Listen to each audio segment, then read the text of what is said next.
Hi guys, thanks for joining me again. If you're new to my channel, welcome. My name is Ann, and on my channel I review foreign international content. Today I'm back to review King-the-Land, episode 13 and 14, and next week is the finale. Oh my goodness, I have to say things have definitely gotten serious, right? We got all the fluff and the love and all that stuff at the beginning, but now, wow, definitely made a turn and things have gotten definitely very serious. First of all, finally, we get to meet the mom. Oma, there she is. Finally, I knew it was only a matter of time before she shows up. It was interesting that Won was not interested in meeting her. Almost like once he heard about the story, he was almost like, yeah, I don't need to meet her.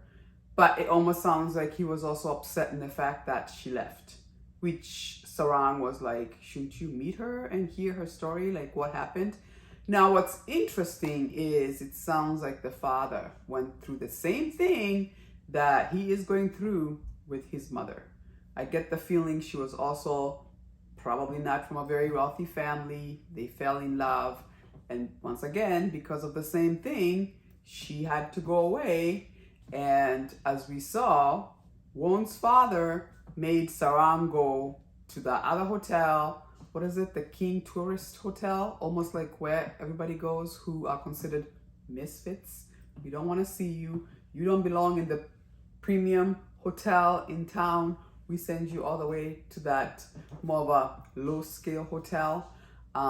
And that's where she's at. I thought it was interesting when the father said, take some time. You guys are definitely adults. I'm not going to tell you guys to break up, but maybe take some time to give it a thought. And after a few weeks, maybe you will make the right decision, I guess. So that's interesting. We know in 13, it ended off with, oh, is there an arranged marriage? And I was just glad that Won obviously reassured Sarang, and it sounds like she was okay with it, which is good to see. So it will be interesting to see in the finale here.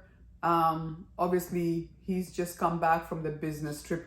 By the way, how cool was that? His business proposal of, come on, we don't need to just be local. We can go international and make way much more money, because we know the sister is all about cutting costs, right?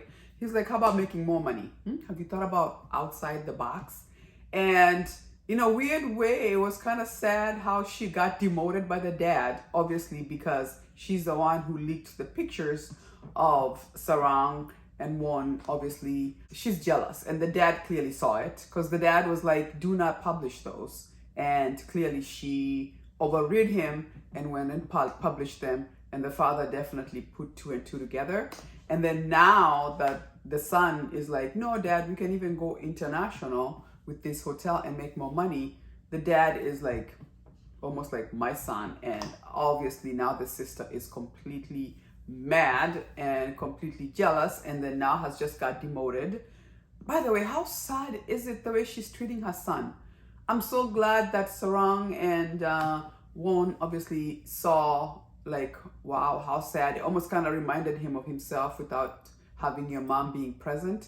And I love that he said to him, if you ever want to do anything, let me know. I'm willing to hang out with you, because he was so alone. He's so lonely. And then obviously at the end here with the next preview, wow, I felt sad for the sister. It looks like she gets hit by the husband, who's like, this is why nobody can love you. And I was like, wow, that's a little harsh. But I'm assuming he's mad because she will not do the divorce. We all know how. We've all seen how. I guess in South Korea, having a divorce is such the scarlet letter.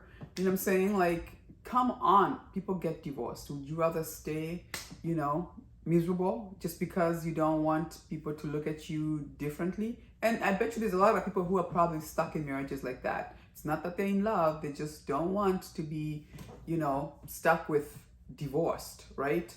And obviously, clearly the sister didn't want to get divorced, especially if she was going to take over Kingland, right? But then the husband is upset because he's in love and he wants to move on, and she's not signing the divorce papers, is what we're getting.